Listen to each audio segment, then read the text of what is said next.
For our first topic, let me call Ms. April Michelle Golden, the Donors Relation Officer, Asia Pacific Global Partnership for Education. Please, let's give her one more applause.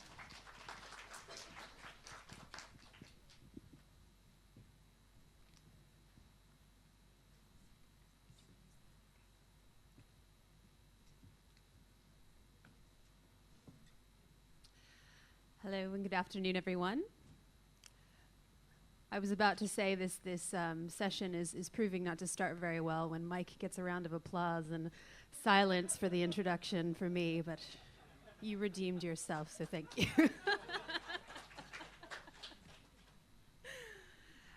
So with the humor out of the way, I hope not to bore you with an introduction of the Global Partnership for Education, and also a little bit of a chat about our strategic direction over the coming years.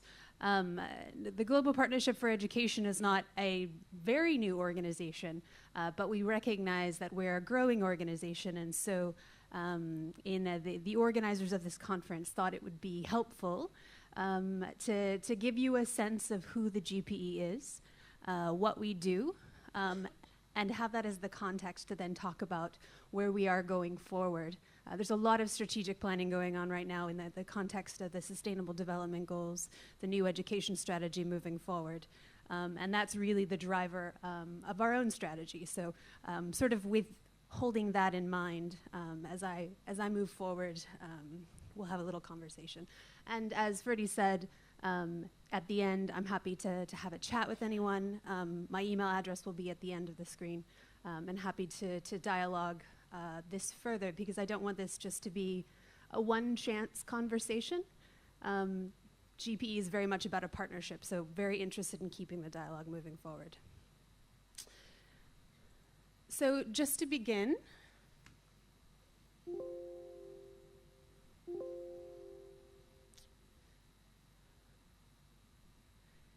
got to figure out the technology always. The Global Partnership for Education, here's the objectives that I said earlier, actually. I'm going to talk a little bit about an introduction. We'll go over our strategic plan, which was just approved in December of 2015 for the period 2016 through 2020. And then I'll talk a little bit about why that plan is important and how it's going to situate the partnership, and our role in assisting to implement the Education 2030 agenda. So the Global Partnership for Education is a multi-stakeholder partnership. We work on the strengths of our partners to galvanize global and national efforts for education. So we're about drawing attention to education, we're about advocating for education, but we're also a funder of education. So we're a funding platform that draws support to education sector planning and implementation with a focus on the poorest countries in the world.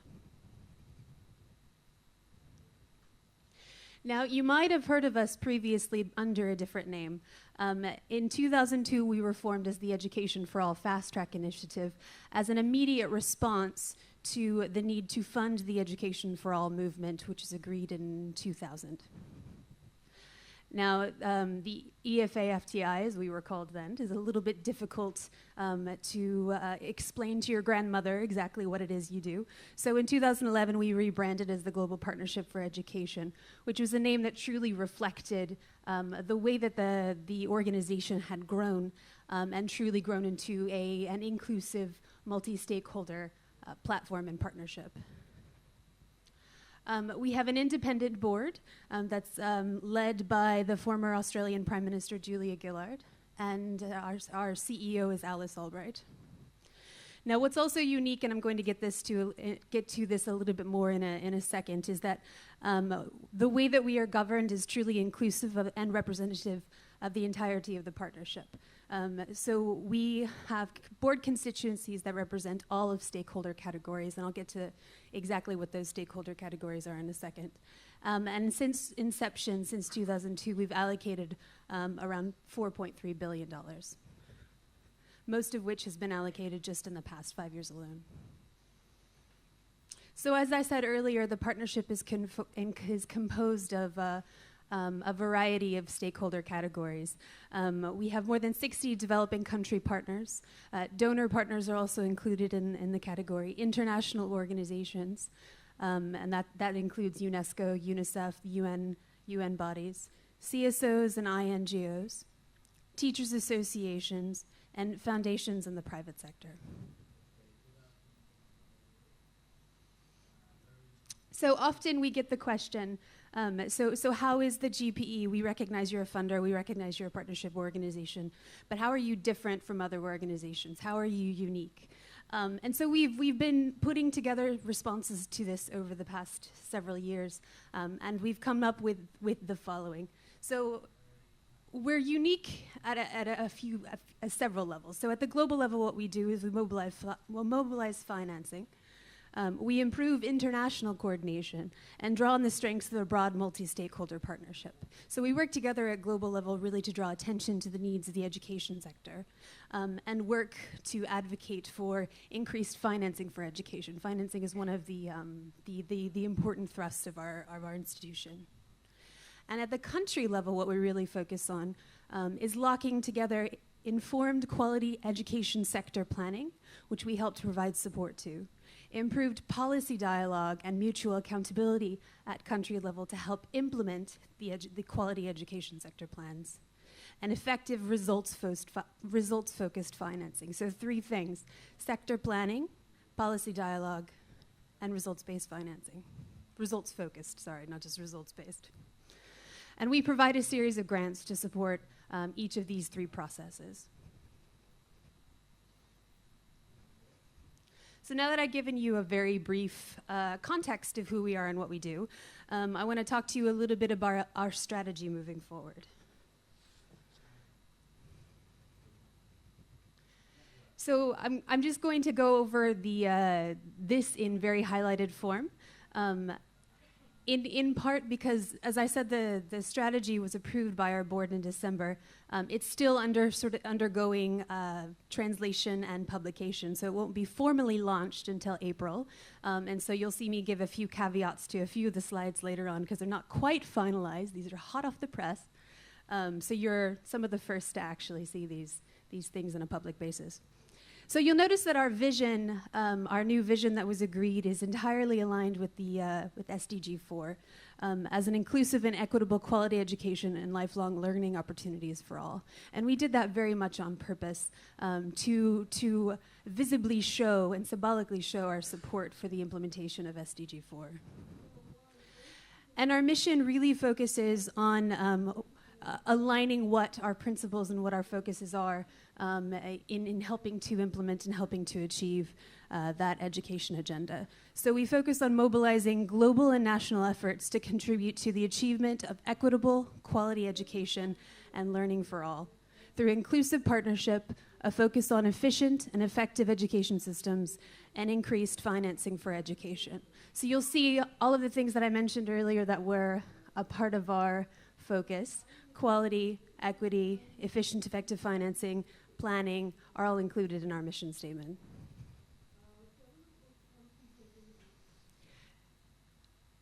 Now, the 3 strategic goals that we have and the objectives associated with each goals, I'm going to sort of give you an idea of what they look like, and then I'm going to tell you how they fit together and give you a visualization for that as well.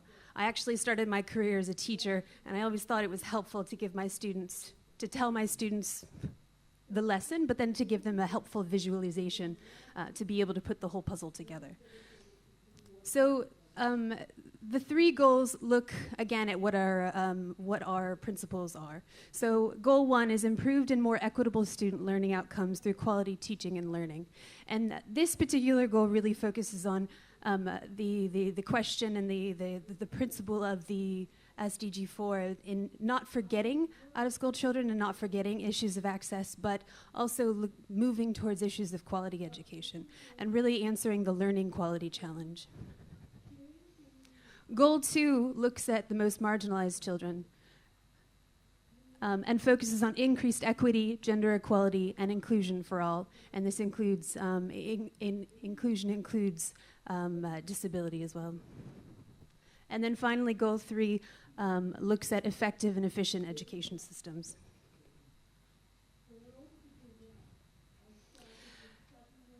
So we have 8 sort of guiding principles that I won't get too long into going over, because these are similar principles that we've held since inception, focusing on education as a global public good, focusing on the most marginalized communities, making sure that resources are geared and focused at the most marginalized societies, promoting gender equality, using evidence-based policy that engages civil society in the process, and inclusive partnership, things like that. So it very much echoes much of our principles that we've had since inception. So our strategic plan is broken, as I said, into 3 goals, 3 high-level goals that focus on quality, equity, and more efficient systems, better and more efficient education systems.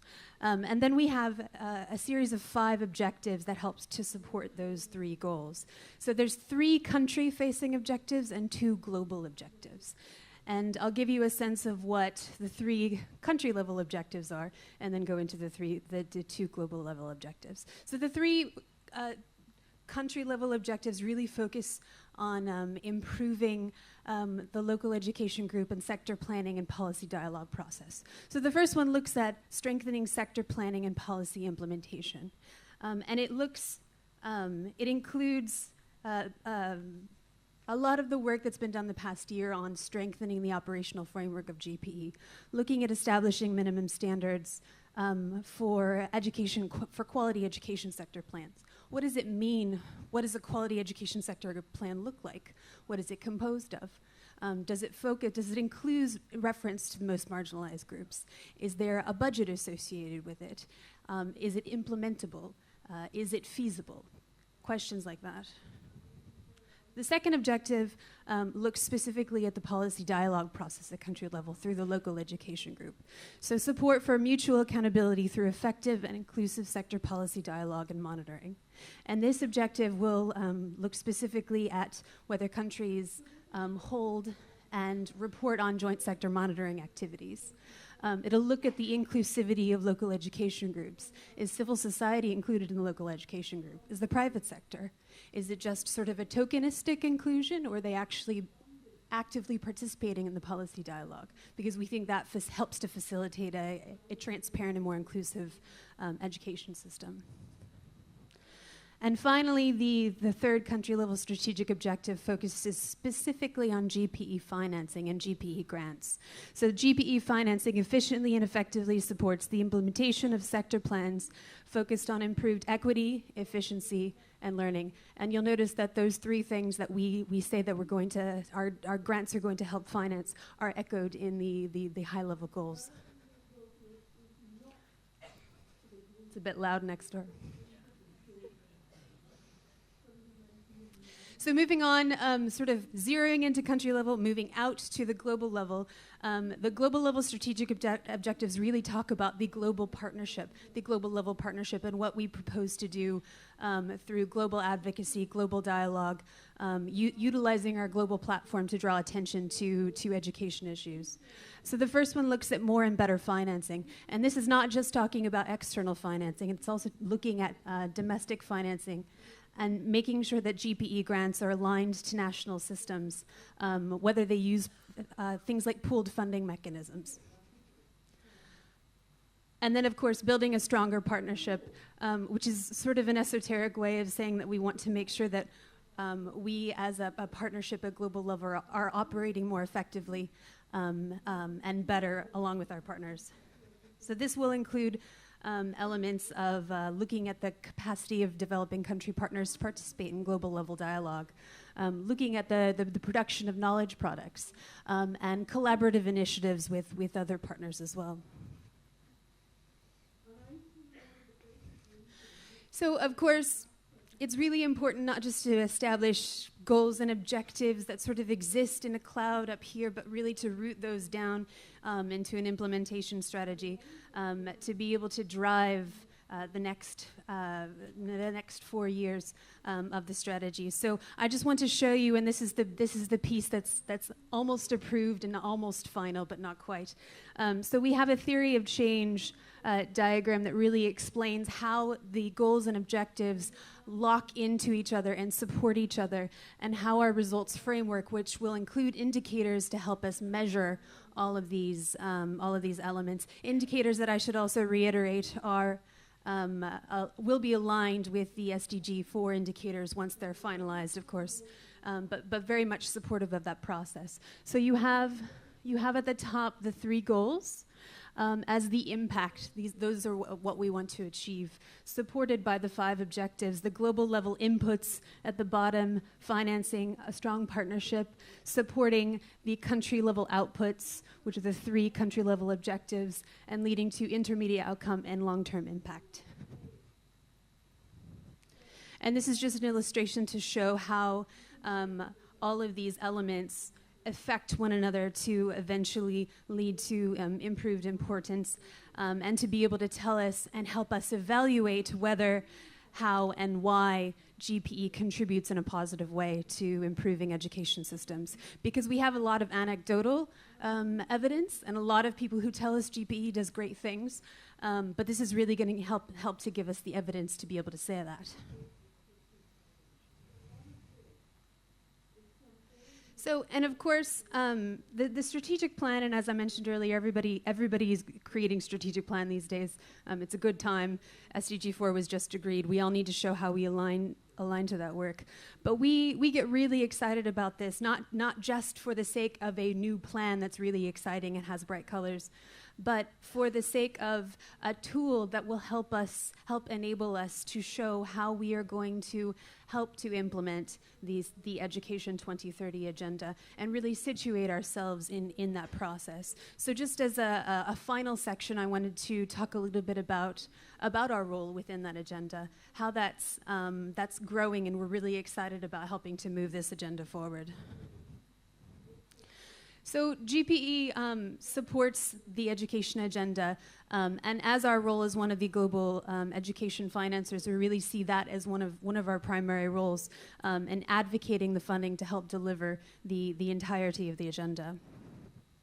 We're excited that reaching the most marginalized children is at the heart of the new education goal, and we're also advocating amongst partners in a variety of levels to help fill the huge financial gap, to help over the next 15 years to help realize the achievement of the goal.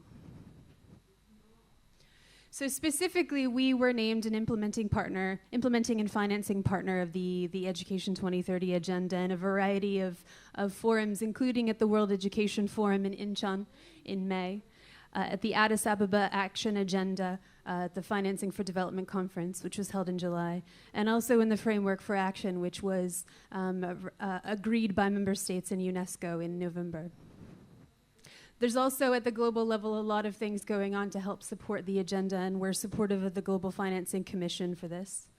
We're also working with UNESCO and other partners to ensure the alignment of Education 2030 planning with existing sector planning processes. And we think this is one of the most important elements of our contribution, is really helping countries to figure out and working with UNESCO to figure out how sector planning processes can be aligned with SDG 4 implementation planning processes, to make sure that those things don't go on a parallel track but really fit together.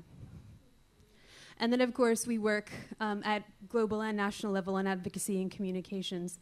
And this is one thing that we put together, a series of infographics around the Fund Education campaign that happened over the summer, just before the global goals were agreed, to show how education is really foundational for the achievement of all other 16 of the Sustainable Development Goals. And that's been one of our advocating platforms, is that education is foundational for the achievement of all of these things. We also, in terms of advocacy, work closely with civil society. We have a civil society education fund that helps to provide support to civil society in the global south to be able to participate in local education groups, to be able to be a part of the policy dialogue, and to be able to campaign for the rights of their communities to be heard within the education planning process. We're also in coordinating efforts and collaborating with other key partners, including UNESCO, on how we can do work jointly on communications and advocacy activities. And of course, we utilize social media platforms, and I encourage all of you to check out all of our platforms, including on Facebook. And I have a video, which I won't show actually, but I encourage you to check this out. It shows, we did some analysis that shows how, what the financing gap is per child, and how there's really just 14 extra cents of external financing per child that needs to be raised, and it's a really cool graphic, so I encourage you to check it out. But I think I'm at the end of time, so I wanted to thank you. I have my email address here on the board, and I'm happy to chat afterwards about the strategic plan, about GPE in general, about the work that we do as we move forward. So thank you.